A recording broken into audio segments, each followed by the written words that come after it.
சரி பார்த்தீங்கன்னு சொன்னால், அழகான ஒரு சூரிய அஸ்தமனத்த காட்டுறேன். சரியோ? இவன ரொம்ப நேரமா நான் வந்து பின்தொடர்ந்து கொண்டு போய் கொண்டே இருக்கிறேன். சரியா? ஃபாலோ பண்ணி கொண்டு இருக்கிறேன். இந்த கைய மீறி போய் கொண்டே இருக்கிறான். லாங் டிஸ்டன்ஸா இருக்கிறதால வந்து அவன் மேல் இருக்கிற காதல் வந்து எனக்கு கூடிக்கொண்டே போகுது. சரியா? அந்த சும்மா ஐ மீன் சும்மான்றது என்ன சொல்றது? கிட்ட இருந்து காதலிக்கிறதுக்கும், தூரமா இருந்து காதலிக்கிறதுக்கும் நிறைய டிஃப்ரெண்ட் இருக்குமென்னு கேள்விப்பட்டிருக்கிறேன். சரியோ? இப்படி கேள்விப்பட்டிருக்கிறேன்.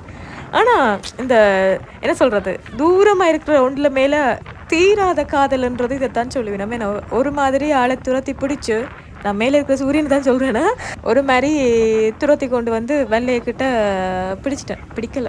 தூரமா இருக்கிறோம். அவன பிடிக்கவே முடியாது. லாங் டிஸ்டன்ஸ் சரியோ? அப்ப பார்த்தீங்கன்னு சொன்னால், ஆசை மட்டும் தான் பட முடியும், பார்க்க முடியும். அத வந்துட்டு அடைய முடியாதுன்ட்டு சில விஷயங்கள் இருக்குமல்லோ! அதுல இதுவும் உண்டு. அடிக்கடி பார்த்தீங்கன்னு சொன்னா, எங்கட வீட்டு கடற்கரையில சன்ரைஸ் பார்ப்பேன். இப்ப வந்து "இங்கேயும் விட மாட்டியாடி! வெள்ளையில வச்சு கலைக்கிற" அப்படின்னுட்டு அவனும் ஓடிட்டே போறான். சரியா? சன்செட் பார்த்து கொண்டு போறோம். சரியோ! ஒரு மாரி வெள்ளையில துரத்தி பிடிச்சாச்சு. ஓகே. நல்ல வடிவா இருக்குது. இப்ப பார்த்தீங்கன்னு சொன்னா, சரியான பனி பெய்யுது.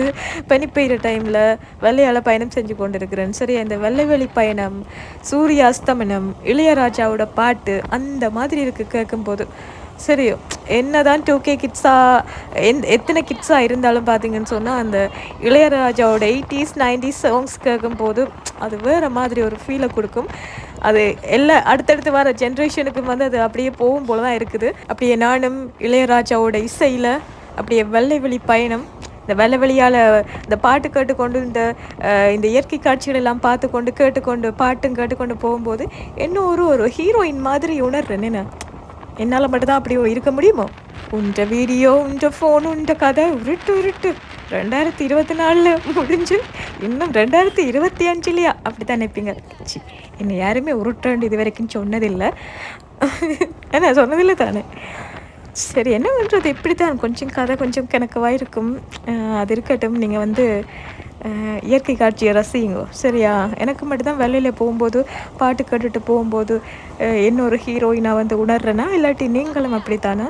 பைக்கை விட பார்த்தீங்கன்னு சொன்னால், இந்த பஸ்ஸில் ட்ராவல் பண்ணும்போது, அதுவும் 750 பஸ்ஸில் பார்த்தீங்கன்னு சொன்னால், சிடிபி பஸ்ஸில் வந்து அட்டிப்பான் பாருங்க பாட்டு. 90ஸ்ல வந்து சாங்ஸ், 80ஸ்ல வந்து சாங்ஸ் அடிச்சு விடுவான் பாட்டு. அது வேறு மாதிரி ஒரு ஃபீலை கொடுக்கும். அந்த மாதிரி பாட்டுகளாக இருக்கும். அதெல்லாம் அந்த பஸ்ஸில் ட்ராவல் பண்ணும்போது தான் அந்த ஃபீல். பைக்கில் ஹெட்ஃபோன் போட்டுக்கொண்டு ட்ராவல் பண்ணும்போது நல்லா தான் இருக்குது. போகும்போதே இப்படி பனியாக இருக்குதே, திரும்பி வரும்போது எப்படி பனியாக இருக்கும். அதனால் பார்த்துச்சுன்னா இன்றைக்கி மாஸ்க்கும் கொண்டு வரல. வழமையாக மாஸ்க் போடாமல் வெளியிலே இறங்க மாட்டேன்.